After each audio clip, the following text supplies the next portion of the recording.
Stolen Lambo. Shatta Wale in big trouble. Oh my God.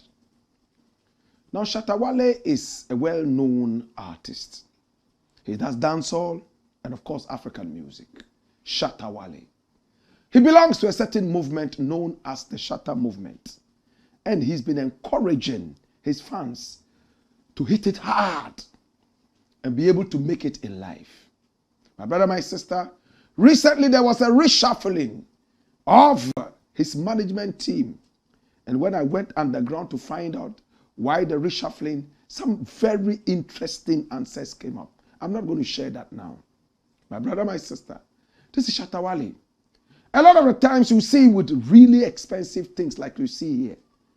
And when he tells you how much those things around him, bling blings cost, you will shiver, you will shudder. In a country where musicians are not making so much money. He has been able to break through, be able to pick up, from left, right, and center, some goodies. He's the artist who charges the most in Ghana. In fact, he raised the bar. At the time people were charging 2 pesos, he was charging 200. My brother, my sister, and a lot more had their eyes opened to charging big money. But of course, many were wondering if his assumed riches, presumed riches, actually came from the music that he did. Because he would not play shows just like that. In a year, he might just play 1 show or just 2. Was he making his money from the music? Or did he have another way of making money? He said that he's an astute investor. He's invested into real estates and some other things like that. Some of the time, you will see him bring bundles of money to show to his fans that he is okay and is making money. He's a big money maker. He drives some of the most exotic cars as an artist in Ghana. Recently, he got a Rolls Royce, exorbitant and beautiful. Then he got a Lamborghini, a Lamborghini Euros, yellow and sleek, so beautiful.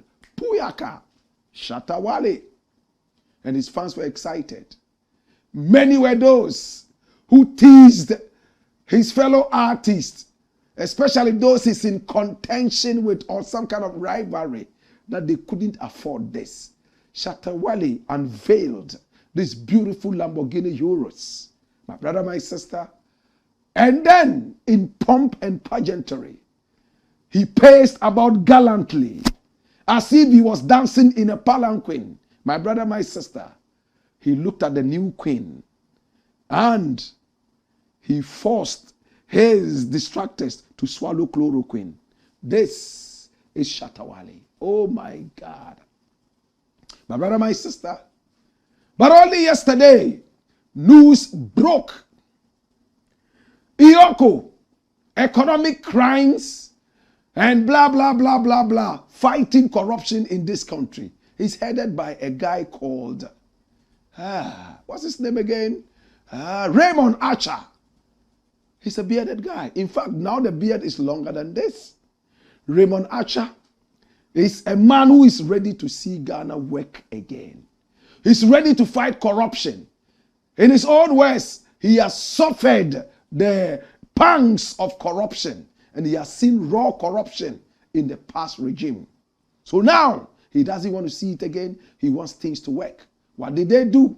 He and EOCO, his outfit, drove all the way in a Rambo style, as we say in Ghana, and went straight to Shatta Wale's residence. My brother, my sister, and boom, they wanted to come in.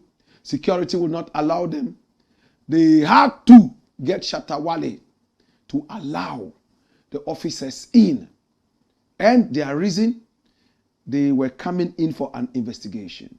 Shatta Wale asked them to show him a warrant. And they did show a warrant.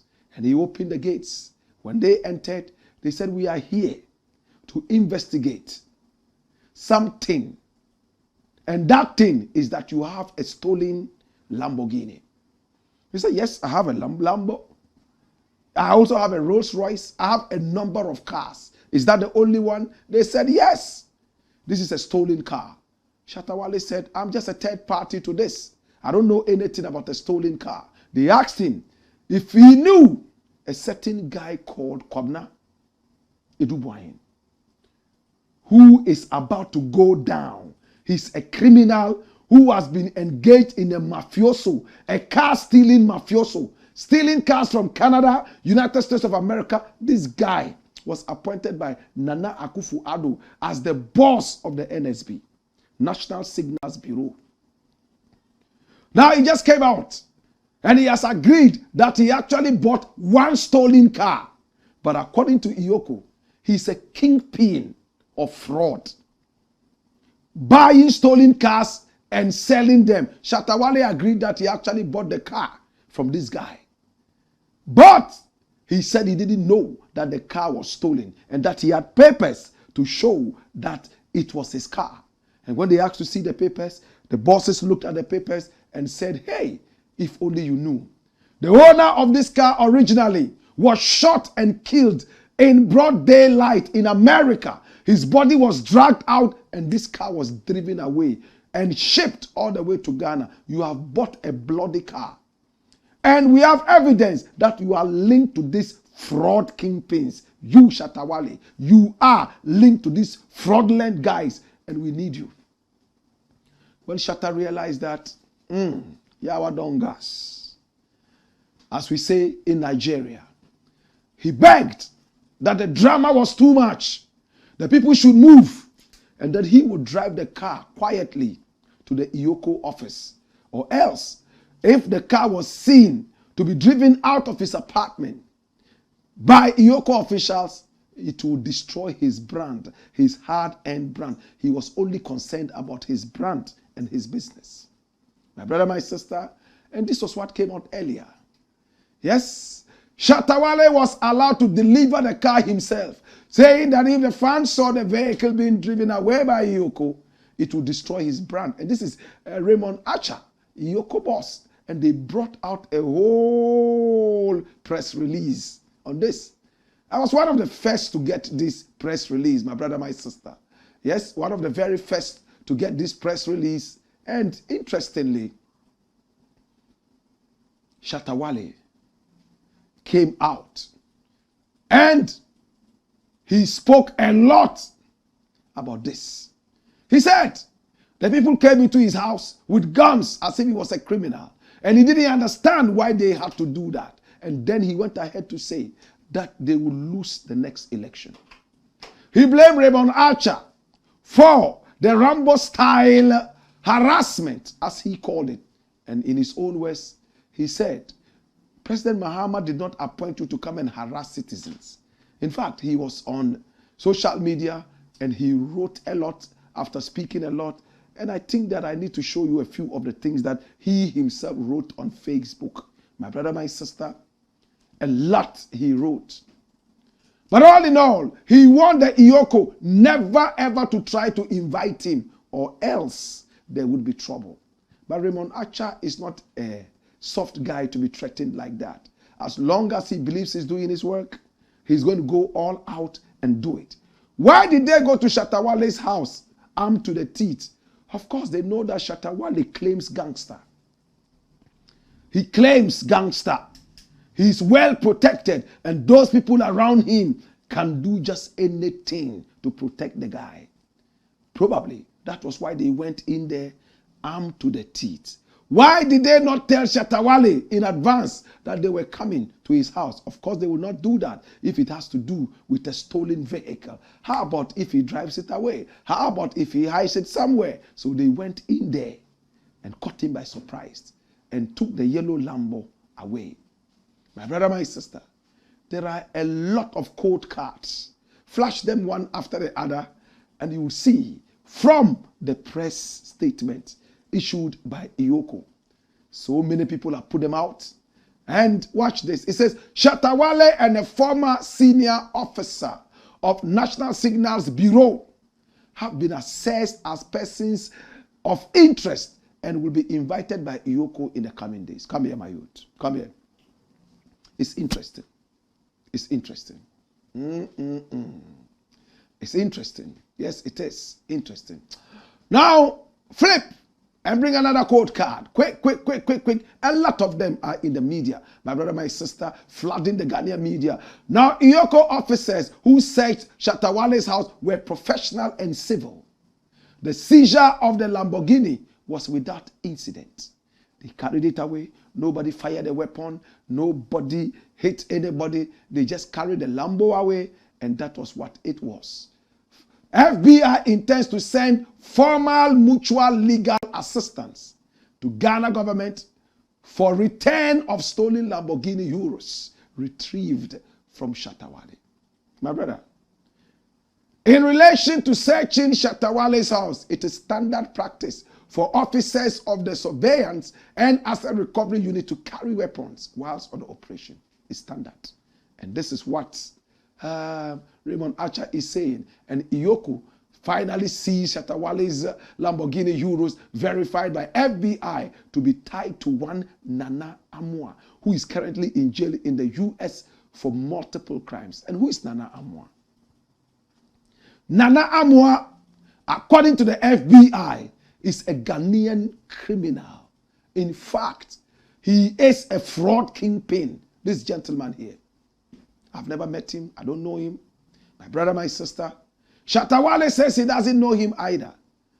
But this guy, according to the FBI, is part of a fraud mafioso that uses a lot of fraudulent documents to open several bank accounts and have money wired into that. In fact, this guy was even able to get a certain NGO in America to send almost $4 million American dollars into one account. $4 million American dollars into one account. And anytime the money hit the account, boom, something was done with the money.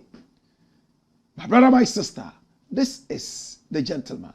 He is presently in jail for 7 solid years. And he's revealing details of his activities. That is why they are tracing some of these things to all these people. And within the coming days, many more people are going to be picked up on the street. And I'm happy about it. When you live in a country and you work so hard, yet you have almost nothing to show, you begin to ask yourself, what is the formula other people are using? They are not doing anything extraordinary. When you go into their skin, you realize that they are fraudsters, thieves. The moment Hajiya for Real was released, the moment Hajiya for Real boasted that she was going to be released anytime soon, remember I sounded the alarm that there was a plea bargain. And that we should watch out. As Hajiya for Real is returning here, many more people are going to be picked up. That is how it works with the FBI and the American system. If you are ready to tell us your activities and many other people that you have worked with, we shall reduce your sentence. If you were to go in for 20 years, we'll give you just 2 years, and then you tell us. In other words, in Jamaica, they say infam pandem. Many people have taken such plea bargains. I believe that that was what happened in the case of Hajiya for Real. Right now, after Hajiya for Real came, how many Ghanaian fraud kingpins have been picked up? Can you remember? Last month, we had 2 of them picked up, bundled up in an aeroplane and sent to America. My brother, my sister. And today, Shatta Wale is next. I'm sure a lot of Ghanaians have been looking up to this day. Many people have said that the way Shatta Wale is friends with a lot of these guys who are known for fraud, there might be a trouble somewhere. Nam1 was mentioned. As to whether Nam1 does fraud or not, I don't know. My brother, my sister, these days it is very difficult to stand by anybody. You don't know what they are doing in their bedrooms. Nam1 was one. And then Kofi, recently, my brother, my sister, was also picked up by the FBI via EOCO and whatever, the security forces here, and taken all the way to America to answer charges. In the next few days, many more people are going to be coming out. And this is not the end. Many more stolen cars are going to be picked up. Many more people will be picked up When I go to bed, I sleep hurting because I don't even own a car that nears anybody who has ever been in this kind of thing. My brother, my sister, my prayer is that whoever is not guilty, may they not be trapped into something that is called guilt when they are clean. Whoever is dirty and knows exactly what he has done, especially taking the lives of people to steal their property, may they all be picked up one after the other and taken in there, so that their children would one day point hands and say, oh, so my father or my mother's wealth came from fraud. So that their children would one day look at my children and your children and say that they are Bobra, Bobra. How many people agree with me? My brother, my sister, Shatta Wale is angry. And he says that he's been harassed. Do you think he's been harassed? Or the security agencies, the investigative agencies are doing their duty? Is there any harassment? I don't see any harassment. Where is the harassment? That they came with guns? When you say that you are, a mafia, you are a shatter, you know what it means to say shatter? A shatter is a killer. In Jamaica, I said, this man is a shatter. It means a killer. But I know that in our parlance here, it doesn't mean so. We just use it loosely like that. My brother, my sister, again, my prayer is that whoever is not guilty, may they be set free. And whoever is guilty, may the long hands of the law pick them up one after the other and send them away. And be ready. Some of your heroes and die-hard pastors will also be picked up. Some of your pastors, some of your big stomach pastors, they will be picked up anytime soon. It is Judgment Day. It's the Black Pot, a.k.a. Kukushonomo. And here, we speak truth to power. Bring the photo of Shatta Wale here. Charles Niyama Mensah has been quite successful with his music in Ghana. After going underground for about 10 years, he's been able to come up strongly. And he's been able to flaunt his wealth by what he wears, what he drinks and smokes, and what he drives. He's inspired a lot of the youth to follow his ways of hard work. But if it comes out that he is part of a certain criminal mafioso, I don't know what the youth are going to say next. It is my prayer that he is not, or else it will dampen the spirit of a lot of the youth. But he himself said he is clean and he doesn't know anything. I pray that is so. But Raymond Archer is very, very much ready, my brother, my sister, to kick out crime in his own small way.